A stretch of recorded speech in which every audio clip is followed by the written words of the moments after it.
And welcome to another edition of Two Steps Ahead Podcast. Two Steps Ahead Podcast encouraging you to take your passion, make it happen, let yourself be great. I'm Son Edom, and coming up on the show, we're going to talk about a couple different things. One is pandemic amnesty. What's that all about? Also, we're going to talk about why it is people want to be a politician, why they want to be in office, and I've got an example of exactly why they want to. And it might be something that you know, and it might be something that you're not aware of, but we're going to talk about that as well. But first off, as we start the show, Halloween has come and gone. Did you have a good time? What I did was pretty much nothing. The neighborhood that I currently live in was, in my immediate area, was dead. So I went for a walk. And a few blocks over, I found out where everybody goes. There's a cul-de-sac with houses that really deck out the Halloween decorations and stuff. And so if you go to my personal social media, Instagram at Edom Rocks, EIDEMROCKS, you can see some of the video that I took and posted up there. But I really didn't do much this year for Halloween. I don't really do a whole lot year in and year out, but compared to 2019, when it was really the last time that we got to do something, because 2020 we were in the pandemic, and 2021 there was still some, iffies as to whether or not we should go out and do things. But 2022 really didn't do too much now that we're fully back into being able to do stuff. However, what I did do was prepare myself for Halloween Ends. Have you seen it? Halloween started it all in 1978 with The Shape, a.k.a. Michael Myers, and it ended this year with Halloween Ends. I watched the movie. I started back in September. I've seen most of them, but I started back in September, and whenever I had time, I'd start over watching them. There's a couple I skipped over, like Halloween 3 had nothing to do with anything, so I skipped that because I'd seen it before. I did not watch the Rob Zombie movies because I just didn't feel like it, and came to the realization that I actually had missed out on Halloween 6. Never seen it. And supposedly that gives the backstory as to why Michael Myers is Michael Myers and why he can't die until this last episode. But I was sitting there watching these movies, and there's a few that I enjoy, like the first one I enjoyed, and then there's a few along the way that I enjoyed. I thought the final three, which was Halloween, and then Halloween Kills and Halloween Ends, I thought the first two were decent as far as that final three. But I finally watched the last one, and dumbest movie I'd ever seen. Dumbest ending to a franchise I'd ever seen. I thought Star Wars was pretty bad when those final 3 episodes, but this was worse. This final episode was horrible. So don't waste your time unless you really are a lifelong fan of it and you want to see how it concludes.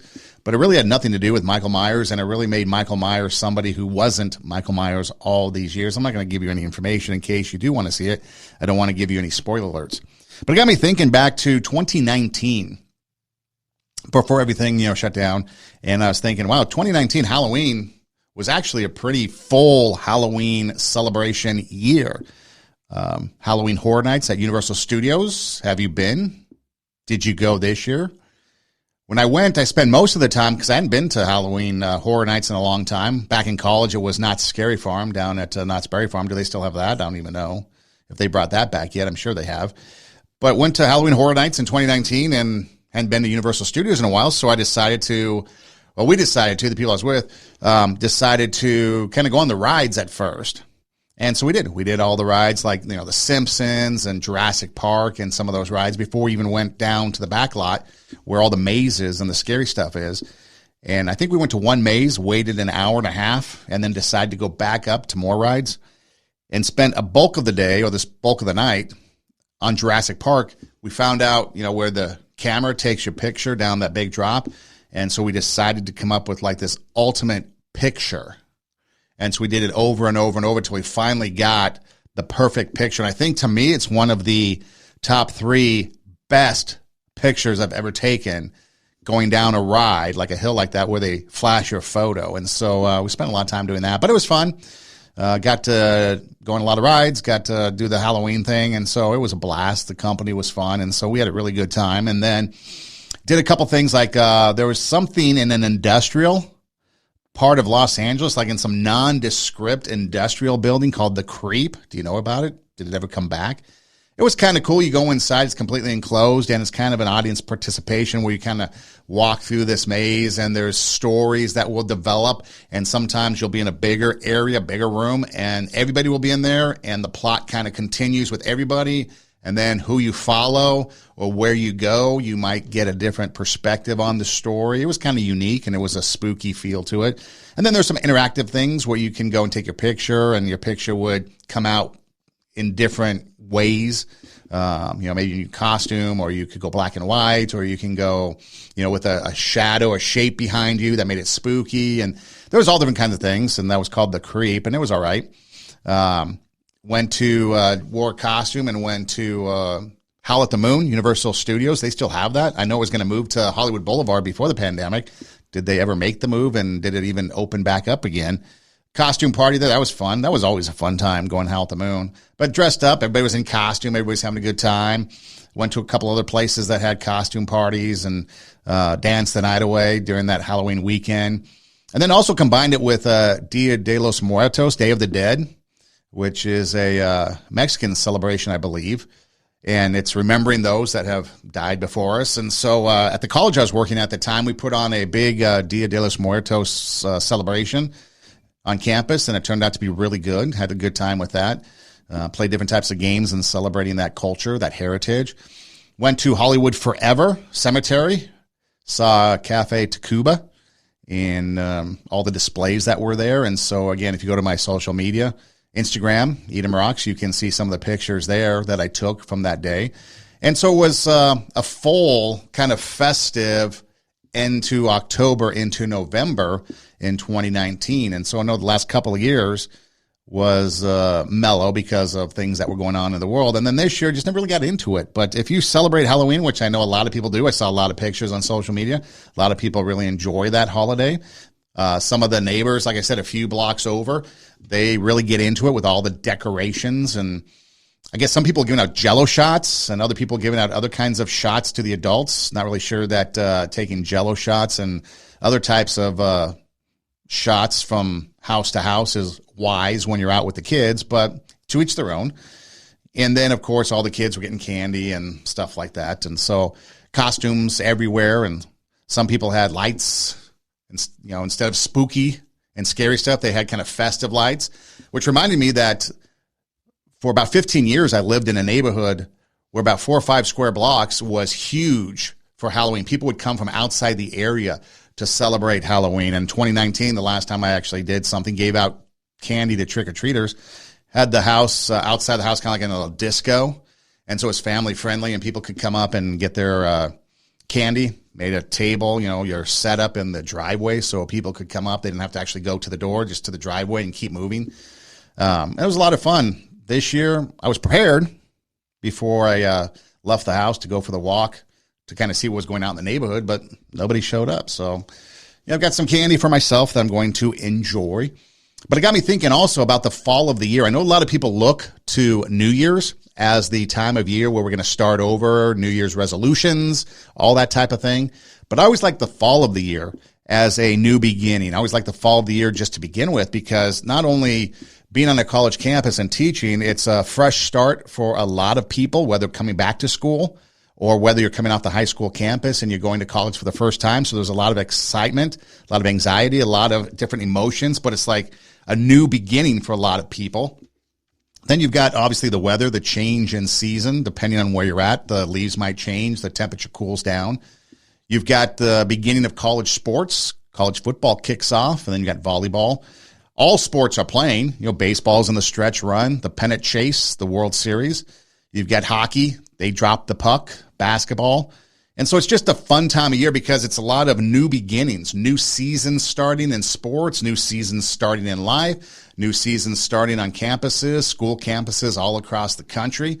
And so again, for me, the fall of the year is always kind of like that new beginnings, that fresh start. And it's always a fun way to start the year. And then, of course, you got the holidays. You've got Halloween, which is what most people look forward to first. And then you've got Thanksgiving and Christmas and New Year's. We've got bowl season. And so to me, the fall of the year is always a fun time of year. And so if you celebrate Halloween, hopefully you enjoyed it. Hopefully you had a good time. Hopefully it was a lot of fun. Maybe next year I'll get into the spirit a little bit more and go and see a couple things around the community that didn't get to, kind of some haunted houses. I do remember one thing, though, when it went to the Halloween Horror Nights, you had a long wait, and the payoff for me personally wasn't really there. So I guess maybe that's why I never go back to those things as far as the spookiness of it, the scariness of it, because the payoff, it was just gore as opposed to suspense, thrilling, get the blood rushing. Gore doesn't do it for me. But maybe next year I'll get into it a little bit more. But looking forward to now into November and December. And then, of course, January starts the new year, and we go from there. So hopefully you have a great and blessed holiday season. And if you celebrate Halloween, hopefully it was a good one for you. Now, as we get into the bulk of the show, I want to start out with something that's interesting that I hope doesn't get me banned from YouTube, because I've been banned from YouTube a couple times or put in the penalty box for talking about pandemic-related things. But somebody by the name of Emily Oster came out with an article. Have you heard about it? Let's declare a pandemic amnesty. So let's declare a pandemic amnesty. With the subtitle, "We need to forgive one another for what we did and said when we were in the dark about COVID." It was written on Halloween 2022. And she goes through and talks about how we need to forgive everybody because people got it wrong. And most of it comes from the standpoint of the liberal mindset and those people and what they believed and how they got it wrong. You can read it for yourself. Just type in, let's declare a pandemic amnesty, and you can read it for yourself, see if you agree or disagree. But as I was reading through it, I got to thinking, no, there's no way we're declaring a pandemic amnesty. What you did and what you caused other people to go through, and the accusations and the vitriol and the anger and the violence, no, there's no pandemic amnesty. We're not going to forgive because you want to be forgiven. Now, again, I must quote, or I must preface this with, if you really want to understand forgiveness, episode 66, and there's been a couple episodes that I've done forgiveness, but episode 66 of Two Steps Ahead podcast, you can go to radiowarp.com and you can click on the Two Steps Ahead logo and scroll down, and you can listen to episode 66. You can go to our Rumble account, our YouTube account, it's still up there, TWO, Two Steps Ahead podcast, and you can search for episode 66 and it talks about forgiveness. So we're not going to be talking about forgiveness here, because forgiveness is something a little bit different than this. You can forgive people for what they've done, but that doesn't mean you're going to forget about what they've done, nor are you going to let them off the hook for what they've done. They need to be held accountable for what they've done. And this article, Let's Declare a Pandemic Amnesty, as I was reading it, it really was a call for, hey, our side, the liberal side, got it wrong, and you just need to forgive us because, that's just how it goes. But no. First off, there is no apology. So your forgiveness of your amnesty isn't going to be readily accepted by anybody. And a majority of the people that I've seen online that were, because you had two sides, right? You had the pro-government side of how to handle the vaccine, and then you had kind of the common sense, the logic, the reason side. And the reason, common sense, and logic side was basically, hey, it's your choice. If you want to do something, go ahead and knock yourself off. But I don't want to, and I want to live my life according. The other side, the more liberal, government-minded side, was mandates, shutdowns. You have to do this or die.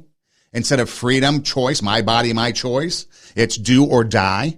And so there were two dramatic sides to the spectrum.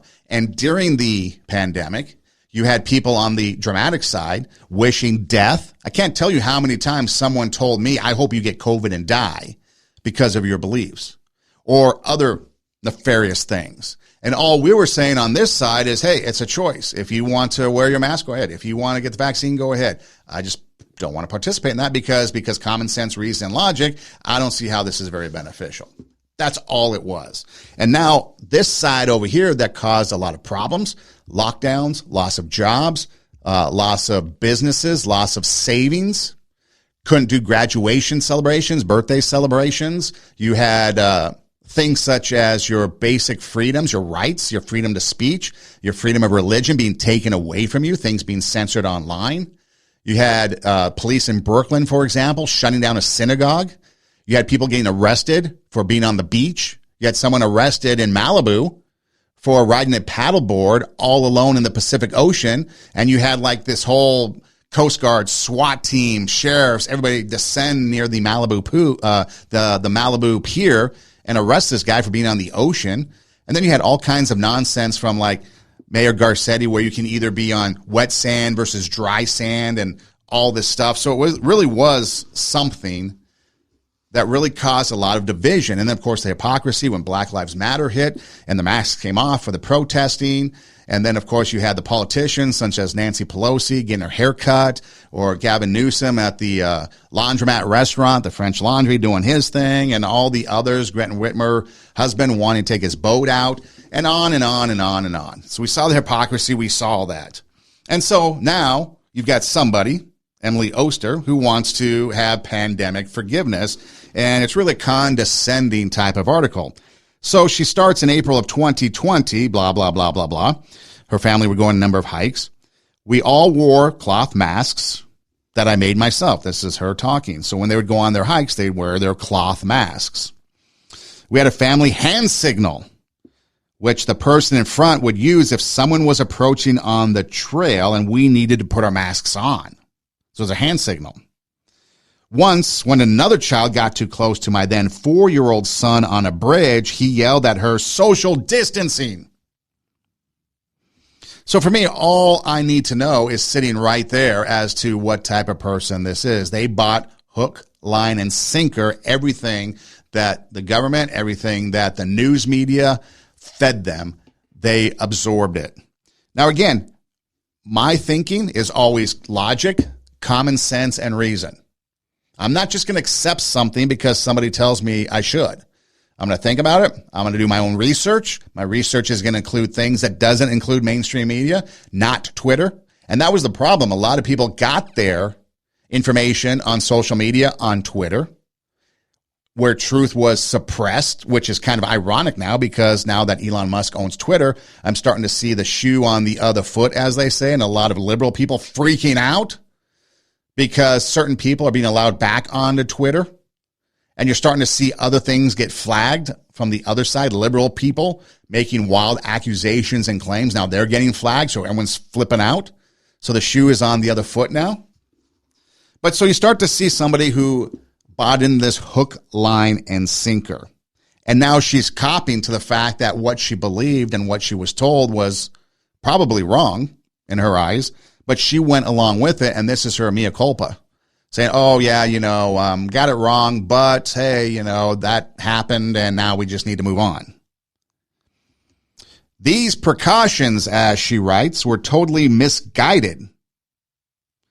Back in April of 2020, no one got the coronavirus from passing someone else hiking. Outdoor transmission was vanishingly rare. Our cloth masks made out of old bandanas wouldn't have done anything anyway. But the things we didn't know. Well, we did kind of know. If you looked and you did the research, you would figure it out. There were some college universities that did some research. There was this guy that came on CNN with Anderson Cooper, Dr. Alok Patel, and he had this to say in February of 2020. It's going to transmit just like any other upper respiratory infection. So a lot of transmission through droplets from people spitting, coughing, and that's why it's really important to wash your hands, which is what everybody's been saying, because people are going to catch these respiratory viruses through their mouth, their nose, their eyes. And when it comes to the mask, that's really only going to be to prevent you from spreading the disease, not necessarily from preventing you from catching it, if that made any sense. That's interesting. So people were wearing masks thinking that it's going to protect them from getting it. It won't. Why? Because if there's droplets in the air or droplets that are land on them, it could go in their eyes? Well, not only could it go in their eyes, but the droplets themselves that contain the virus could be a lot smaller than what the masks are going to protect against. And on top of that, if you're wearing a mask, but you're not practicing the other precautions like washing your hands, you're putting yourself at risk. So again, the masks are really only for people who are already sick to prevent them from spreading the droplets. So that was February 1st, 2020 on CNN with Anderson Cooper, the doctor, talking about the mask. There was another research that was done that said the masks weren't going to really help, because actually what happens when you sneeze through the mask, the droplets get broken down into even smaller molecules, and they could spread further. And of course, smaller molecules then could get into the eyes and other things, land on your phone. Did you wash your phone ever and then bring it to your face? So there are a lot of issues that common sense, logic, and reason would dictate that we need to rethink this thing. Now, what they should have done is gotten everybody N95 masks. That might have made a difference. But wearing a bandana or buying those things at the pier, at the beach, in the mall, those cloth masks, they weren't going to work. But we knew it from the beginning. However, people needed that safety, that whatever you want to call it, to put on to visualize that they were safe. They needed that teddy bear, that safety teddy bear, and it became the mask, the crutch. And there was a lot of people, some people today still wear it, and that's fine, but they still wear it. Others say it was going to be a hard time for them to take it off because they're so used to wearing it. Well, that's fine too. Again, my side, my thinking is if you want to do it, knock yourself out. That's fine. But we did know. We did know that some of this stuff wasn't going to work, even though she says that we didn't know. Again, yes, we did. She goes on, I've been reflecting on this lack of knowledge. She's now teaching a class on the first years of COVID. And she says that they've spent several lectures reliving that first year and discussing many of the important issues. One, schools being closed too long. The health risks of in-school spread were relatively low, she writes, whereas the cost to students' well-being and educational progress was high. So keeping kids out of school, she's finally admitting that that was a problem. That's something that should have been addressed a little differently, which is true. But with only a glimmer of information, she says, reasonable people who cared about children and teachers advocated on both sides of the reopening debate. Now you're starting to see it, right? You're starting to see politicians as election season. Now all the politicians are backtracking what they actually did. No, we didn't. Gretchen Whitmer, governor of Michigan. No, schools were closed for 3 months. Well, that's not really true. And then you have, what's her name, Weingarten or whatever, the union lady that's out there spouting, again, lies about what she believed and what she said. And then you had the vaccines. You know, when they came out, she says right here, we lacked definitive data on the relative efficacies of the viruses. So if we lacked definitive data, why was it a mandate? Again, that's what we were saying all along. We were saying, hey, I don't want to put something in my body that we don't know what's going to happen. And whether you're a denier or not, we know that there are side effects, myocarditis, and all of a sudden all these people that are all of a sudden just not with us anymore. Young people in their 30s, all of a sudden having heart attacks. But nobody wants to question that or talk about that. Again, even though she says in this article, we need to move forward and we need to talk about things and we need to solve problems, which I totally agree. She says that in the article, Emily Oster. But yeah, we can't talk about certain things because it's still political and we're in an election season. So you talk about public health. And she even says right here, these missteps, they weren't nefarious, and I don't believe they were.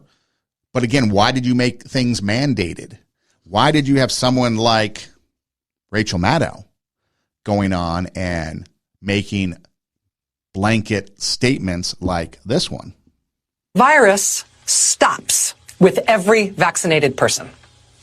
A vaccinated person gets exposed to the virus. The virus does not infect them. The virus cannot then use that person to go anywhere else. It cannot use a vaccinated person as a host to go get more people. That means the vaccines will get us to the end of this. So again, she was adamant, and that's her belief, and that's fine. But again, where was her mea culpa? Oh, I'm sorry, it wasn't necessarily true. No, they just move on. They forget about it. They leave. It's like a tornado or a hurricane that we just saw down in Florida, right? All the damage that's left behind. The damage they left behind, they're just moving forward. Let's just forget about this. We got to move on. And that's what this article is all about by Emily Oster. She goes on, the people who got it right, for whatever reason, well, whatever reason is common sense, logic, and reason made us think about it, may want to gloat. Now, we're not gloating. We know, and we knew then that we were right about our beliefs, our personal beliefs. Those who got it wrong for whatever reason may feel defensive and retrench into a position that doesn't accord with the facts. And see, that's what she's doing, I think, here. She is feeling defensive because she's starting to realize maybe a lot of her beliefs that she believed were wrong, and this is her way out of it. But again, when you're not telling people the truth, when you're not allowing both sides of the story, I mean, you think about that. How many doctors were censored on YouTube? How many people that talk about it even to today, like myself, get censored on YouTube? So if this show happens to disappear off of YouTube, you know why. They don't want us to talk about it. Even though Emily Oster says we need to talk about it now. And not only do we need to talk about it, we need to forgive everybody that caused the damage. And again, episode 66 talks about forgiveness. This is a different topic. Because you can forgive people, but again, you don't forget and you don't let them off the hook.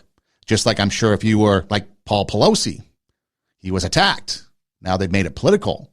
But for whatever reason, the dude should go to trial and the whole thing should be played out in court and let the jury of his peers decide and then give him punishment. But no, all of a sudden in San Francisco, where there's violent crime and people getting out of jail or not even being arrested, all of a sudden this guy is facing federal and state charges and is going to spend the rest of his life in the electric chair because of who the victim was. So again, we're not really dealing with moving forward and having resolution because we still have a favored system. But we knew all along. And that's why she wrote this again, because she's feeling defensive because the things she admits in here were wrong. And now she's realizing this as she's teaching her class, I guess, about COVID. And she is actually at Brown University. She's an economist at Brown University talking about it. So she goes on. Getting something wrong wasn't a moral failing. No, but getting stuff wrong like the vaccine cost people their lives, cost people lockdowns, cost people their jobs, their savings, their careers, their businesses. So yeah, it wasn't a moral failing if you want to write that, but there was a lot of people whose lives came to an end because of these decisions. What about all the people that were put into a home by Governor Cuomo? And all those deaths. And yet he never apologized for it, never took responsibility. And then he got bounced.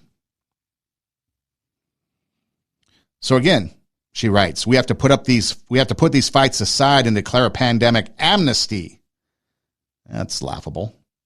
Why not come out and admit you're wrong? Why not apologize for it? And then come together and talk about the issues. Because you're being smug in this article, what you're talking about. Because again, you might have been on the side and you still might believe your belief, and that's fine. I'm not trying to change anybody's beliefs. But what I'm pointing out in this article, here is somebody that was so pro that side. Pro-vaccine, pro-mandates, pro-shutdowns, pro-lockdowns, keep kids out of school, etc. And she's starting to realize, Emily Oster is starting to realize through this article in The Atlantic, that some of the things she believed and some of the things she was fed wasn't necessarily true, nor were they right or the right course of action. And the whole thing could have been resolved if people did not include mandates, if they did not try to shut down our freedom of speech, censor our freedom of speech, if they did not try to lock down everybody and lock down gyms and other businesses like small restaurants that lost their jobs, salons, places like that, people that haven't been able to recover financially. What about people that lost out on those occasions of celebration, like I mentioned earlier, graduation and stuff like that? Or people that weren't able to mourn the death of a loved one or weren't able to be in the hospital alongside them as they passed away? So no, you can't just have pandemic amnesty because too much damage was done to one side. Because of the vitriol, the hatred, the whatever you want to call it, from the other side. You can't have amnesty. Too much damage was done. There needs to be something, someone coming alongside and saying, you know what, we were wrong, at least in some of the stuff that we did. We tried, but we were wrong in the manner in which we did it. Because again, you need to die. I hope you get COVID and die. You're wrong.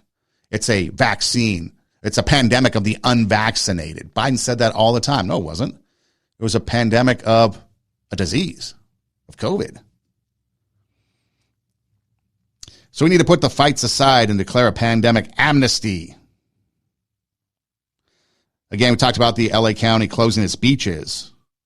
She writes ex post facto, which basically is Latin for in hindsight, which is always 2020. It makes no sense. No more sense than my family's masked hiking trip. So I'm glad she starts to realize that, being in the outdoors. You weren't going to get it.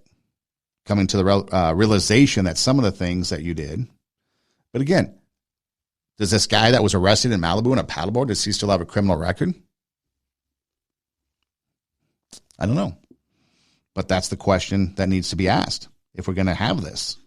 She goes on to claim that she was in favor of reopening schools and was called a teacher killer. Well, that's pretty bad if she was. Nobody needs to be called a teacher killer. And hopefully those people that called her a teacher killer would reach out. And maybe they can start the dialogue. Maybe the people that were on that side, that were pro everything, maybe they can get together with the people that called them stuff because, you know, the liberals, they turn on each other and they eat each other. Maybe they can rectify things first and then come talk to the rest of us when they are not being so smug and condescending in an article saying that we need to just forgive everybody and move on. Forgive and forget, move on. She writes now, moving on is crucial because the pandemic created many problems that still need to be solved. Absolutely. But again, you and like-minded people, you caused it. You caused it because of a political election. Remember when Kamala and Biden said don't take the vaccine if Trump was responsible, and then turned around and mandated to everybody, masking everybody? And again, the sad part is the kids.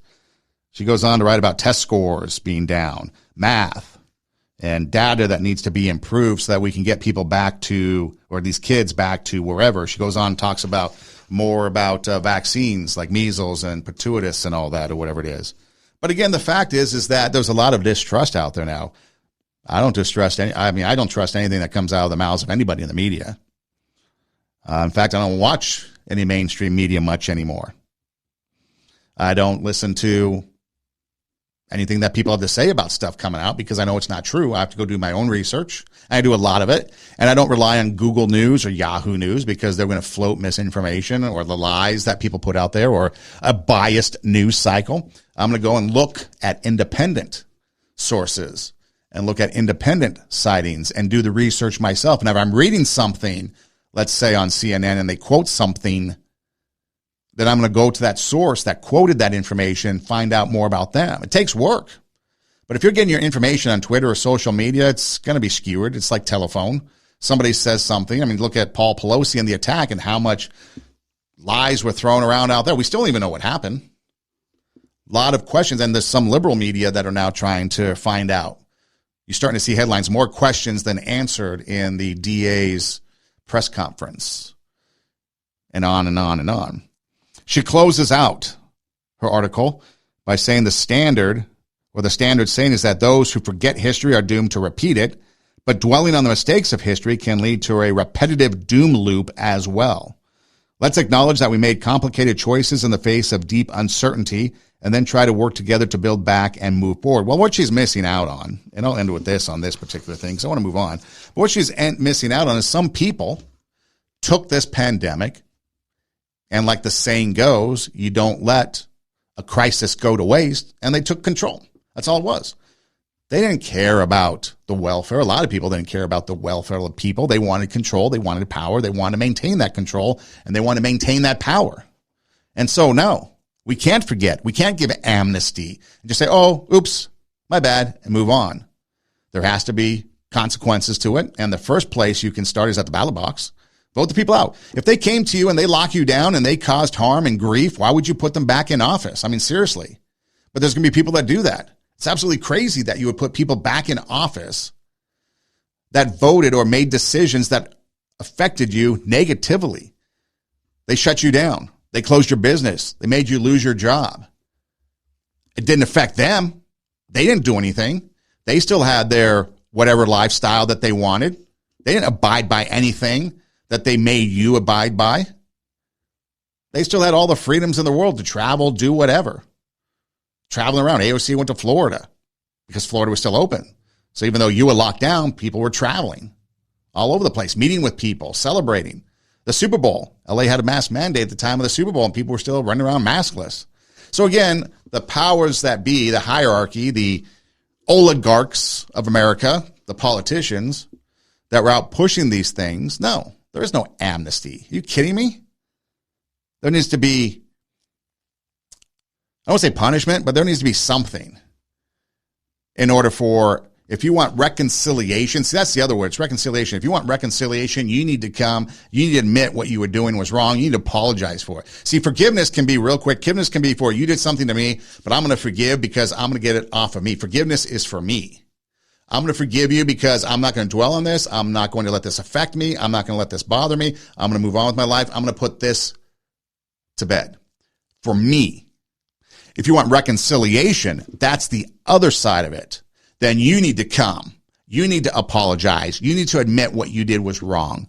You need to sit there and come and say, okay, this is what happened. Have a conversation about it, and then see if you want to move forward together. You might have a forgiveness. You might have an apology. You might have a reconciliation, but you might not want to move forward together because there's too much damage or whatever the reason might be, and that's okay. But what she's talking about is not amnesty. She's talking about reconciliation, and she gets it all wrong. Reconciliation you need to admit what you've done. You need to come clean.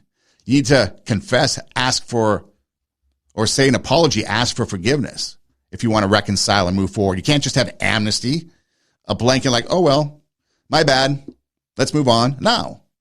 You wouldn't do that in your personal life with somebody that cheated on you. You wouldn't do that in your professional life if somebody stabbed you in the back. You wouldn't do that in any other place. But the fact, Emily Oster, that you got it wrong, and now you might be having a conscience about it, and you think that we should just move on? No. That's such a liberal thing to do. Oh, got it wrong. Let's move on. So forgiveness is one thing. Reconciliation is another thing. And in that article, I think she talks about reconciliation and her whole point of just let's move on and forget about it. No. If you want reconciliation, if you want to move forward, you need to come clean, apologize for what you've done. Maybe you got it wrong because you naturally did believe the things that were being fed to you. But you also ingrained it in your 4-year-old when on the bridge, he's screaming at some other kid who's probably 4 or 5 years old, who knows, social distancing. And that's what happened. So again, no to pandemic amnesty. If you want reconciliation, go figure out what it is. You're a college professor and economist at Brown University. Go figure it out, then write another article, and then maybe we can talk about it. Now, it is election season, and one of the things people are doing are coming to you for your vote, because without you, they can't keep power. And there's all kinds of things going back and forth. But this is why, if you really want to know why people want to be in political office, they don't care about you. I've said that time and time again. A majority of the politicians, they don't care about you. They only care about themselves. If they're on a local level, all they want to do is get to another position that's higher up, another position that's higher up, another position that's higher up. Pretty soon it's the state level, then it's the national level, and then eventually, depending on your fortunes, you might be trying for the presidency of the United States or some other big-time office.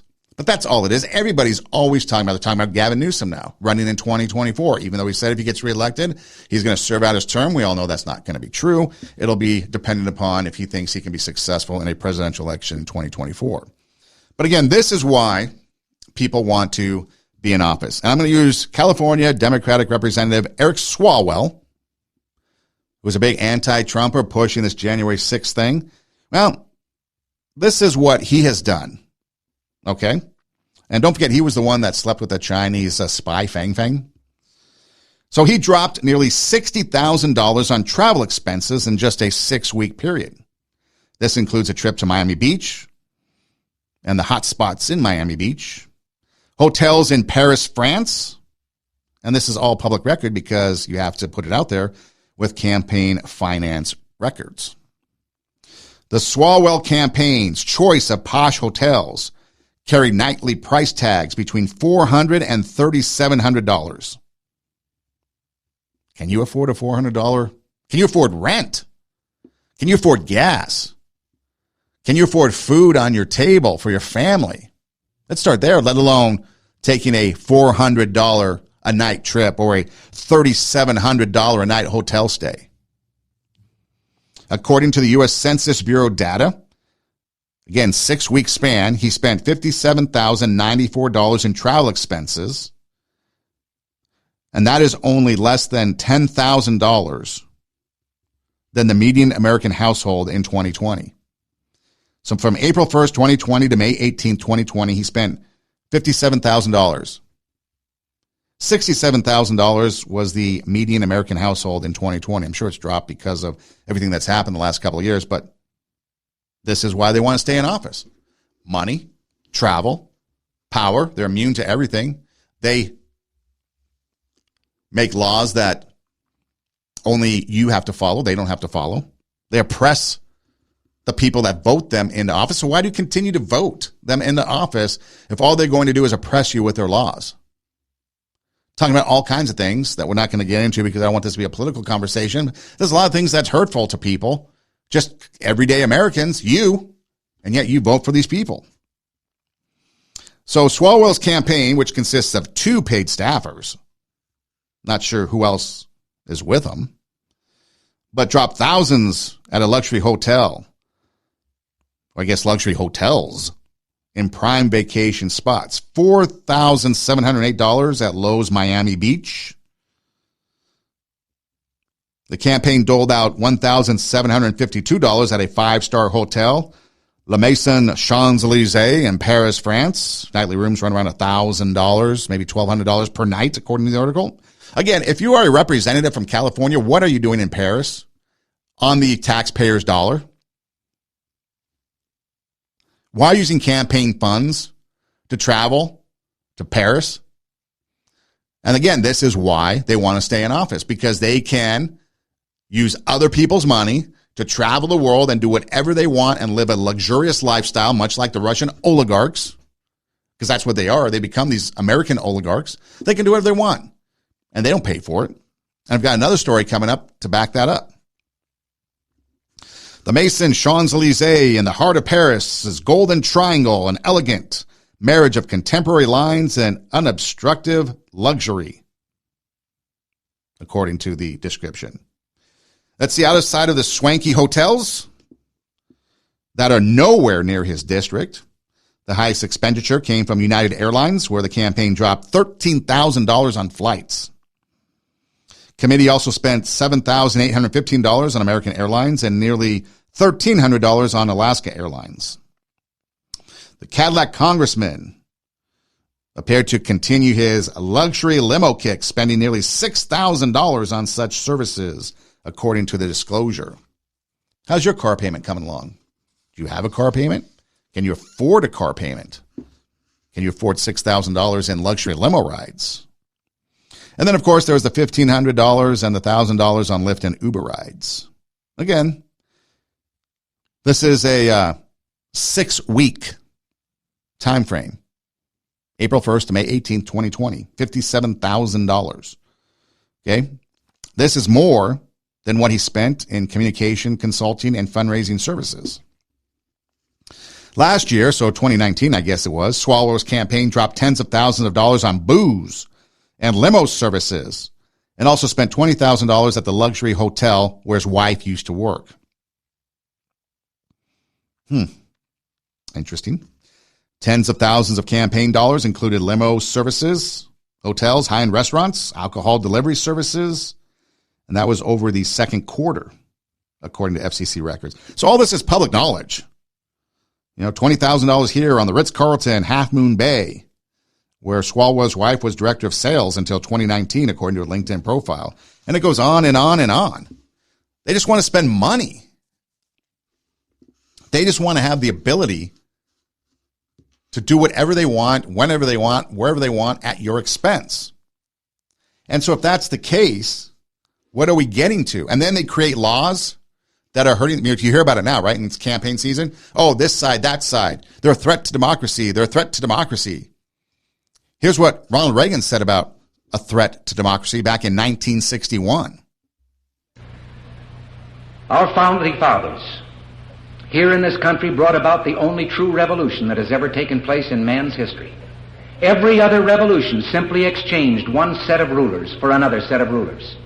But only here did that little band of men so advance beyond their time that the world has never seen their like since, evolve the idea that you and I have within ourselves the God-given right and the ability to determine our own destiny. But freedom is never more than one generation away from extinction. We didn't pass it on to our children in the bloodstream. The only way they can inherit the freedom we have known is if we fight for it, protect it, defend it, and then hand it to them with the well-taught lessons of how they in their lifetime must do the same. And if you and I don't do this, then you and I may well spend our sunset years telling our children and our children's children what it once was like in America when men were free. So how much do you make a year? Do you make $174,000 a year? That's how much a member of Congress makes. $174,000 in salary. Pretty much get the month of August off every year, plus other times of the year off, extended vacations. See, when our forefathers set up government was supposed to be a part-time thing, and now it's full-time, and people are making mass amounts of money. Do an internet search sometime of the net wealth of people in Congress and then the Senate. Now, some made it in private business, which is their right, but what about Dianne Feinstein, Mitch McConnell, and some of these people that have been in Congress for 40 years who've done nothing except lived off the teat of the American people? Some of them, their spouse made money. We all know about the stories about the Pelosi's and this insider trading stuff that's going on. Seems a little bizarre with the way that their stock portfolio has become based on voting. You can look that up in the news media, in the newspapers. That's just not me. Go to sfgate.com and figure it out. You can see for yourself. But $174,000. So we just talked about all the expenses, $57,000 in a 6-week time frame in 2020 that Swalwell spent. He's up for re-election, by the way. So another story. This is June 2022. So 2 years later from the previous article or the previous time period. This is an article dated 2022 of June 2nd. California Democratic Rep. Eric Swalwell wants to use donations to his congressional campaign to pay babysitting for his 3 children while he is on foreign government-sponsored business trips for his taxpayer-funded job. Again, not really sure what the representative of California is doing on foreign government-sponsored business trips. Oh, wait, maybe he had some important business to do? Well, let's find out. So we had Swalwell's lawyers sending a letter to the Federal Election Commission asking for the organization to expand the rule allowing candidates to use campaign funds for babysitters to be used for overnight childcare while traveling overseas for work. How are you doing with childcare? Can you afford it? Do you work a couple jobs just to make ends meet? Do you make $174,000? If you did make $174,000, would you be able to afford childcare, or do you think someone else should still pay for it? So it says, which, by the way, the FCC said, no, you can't do it. The congressman's campaign lawyer argued that his status as a well-known member of Congress and a prolific fundraiser has gotten him many invitations to go to events, including invitations from foreign governments for information gathering visits, which means he would be gone on overnight trips. Information gathering visits is just a fancy way to say he's taking a vacation overseas. He has no position that he needs to go traveling anywhere to do anything. He answers to Nancy Pelosi only. The congressman already uses more campaign money on nannies than any other member of Congress, spending $15,000, almost $16,000 on childcare through check that. Spending nearly $16,000 on childcare through the first quarter of 2022 and $72,000. How would you like to be his nanny? $72,000 since 2019. Dang. No wonder why Fang shacked up with him. Well, they said no. If the FEC expanded this rule, allowing candidates to spend campaign cash on overnight childcare, it would be a perk that is not available to more working Americans who are forced to pay for childcare out of pocket. So the FCC even said, we can't do this because this is something that the American people wouldn't be able to do, so why should you be able to do it? Let's see, Swalwell's wife, a hotel executive, has traveled with Swalwell during 2 recent foreign trips. So, okay, you want to know what these important information gathering visits are about? Well, the U.S. Qatar Business Council paid $19,000 for Swalwell's flights, lodging, and food when he took a trip over there, in which he took some pictures where he rode bare-chested on a camel in the desert of Qatar. Not really sure what kind of information he's trying to gather, being without a shirt on a camel in the desert of Qatar, but apparently $20,000 will get you overseas. The Swalwells in February of 2020, went on an all-expense-paid work trip to Germany, staying in a hotel that cost $611 per night. Not really sure what he needs to do in Germany. Now, they paid for it, so, that's fine. But again, if he's getting all these perks, why not just make those governments pay for it? Make the government of Qatar pay for his nannies. Unbelievable. Swalwell has come under scrutiny for his prolificated campaign spending, with one government watchdog group saying the Democrat uses his campaign coffers as a private piggy bank. Well, that's obvious, duh. Swalwell spent more than $20,000 on luxury car services, hotel stays, and so on and so forth. Money at swanky hotels, $17,000 for babysitting. So there was a rule change. In 2018, get this, this is the kicker. In 2018, there was a rule change. Anyone running for Congress before 2018 has been allowed to use campaign cash to pay for childcare during campaign events and fundraisers. Now, the change was made so you can no longer do that. The change was made after groups like Vote Mama Foundation argued that it would allow more women to seek office. Okay.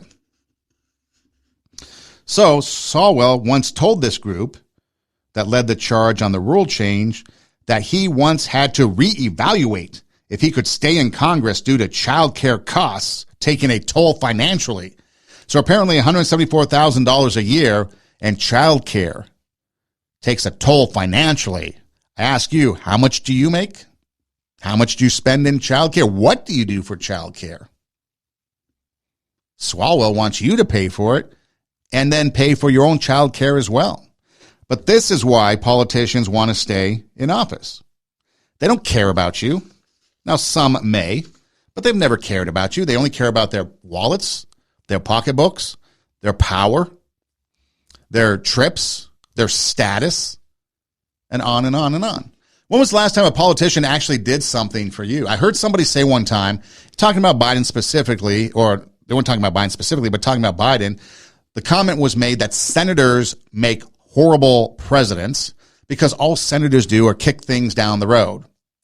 Look at illegal immigration or immigration. How long has that been going on? If you grew up in the 80s, nothing has changed since the 80s, and yet the same people are in office for 40 years, and nothing has happened on immigration. You could take Social Security. You could take any number of things, abortion, whatever. Now they want to codify Roe v. Wade. All these people have been in office for 40 years. Pelosi's been in office since the 80s. And every year they use these things to get you to vote for them, and then they do nothing about it. So as you go to the ballot box, or anytime you go to the ballot box moving forward, think about what's in it for you.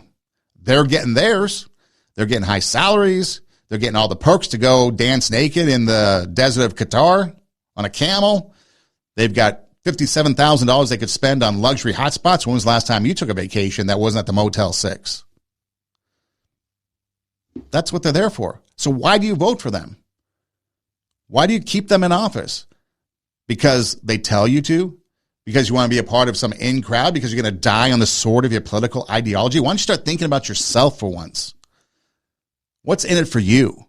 Stop believing all the propaganda that's being sent down and decide what's in it for you. How am I doing? What's my lifestyle like? And start looking at people, whoever they are, that might be able to benefit you. Maybe it's time to get politicians in office that represent not a national party or national politics, but politics that represent the community, the neighborhood. And that's why I always say if we want to affect change, we have to start at the community level, the neighborhood level. We've got to start within the community with our grassroots and then go from there. Because all those people are doing are making money. All those people are doing are getting rich. All we're doing is getting poorer, getting more oppressed with the laws that are out there. How about those Tesla vehicles that we're being forced to buy by the year 2035 at a tune of $60,000? Good thing we got thumbs. Maybe we can hitch a ride from the people that are driving the Teslas to get to work. But you got to start thinking for yourself. You have to start to realize that people on the outside, they pressure you to follow an agenda because it only benefits them. It doesn't benefit you. You got to start thinking for yourself. We don't need to just excuse their behavior. Oh, they're just X, Y, Z, and so therefore it's okay. No, it's not okay. If you can't get away with it, if you can't do it, if you don't benefit from it, why should they? It's supposed to be a government of the people, by the people, for the people.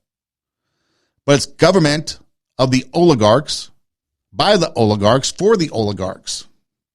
That's the American politician. Now, again, there are some that do good. So I can't say all of them are. That would be misleading. But just look at a majority of the politicians that have been there forever. What have they done? Nothing. What do they do? Nothing. Do they care about you? Absolutely not. All they care about is themselves and what they've got going on and their backroom deals with business, with war, with whatever their special interest is that's paying them money. How many times have we seen big tech sit on Capitol Hill and these congressional leaders sit there and question them about censoring and all this stuff? But then we find out big tech donates all kinds of money to every single one of them, and so nothing happens. What's in it for you? What are you going to do about it? Are you going to let them benefit from it? Or are you going to take a stand and say, that's enough? Take a stand and say, not anymore. You've gotten away with it for so long, but the gravy train is over. It's time for we the people to take back the government. We the people at the ballot box, voting in people that are going to worry about the constituency and not national politics.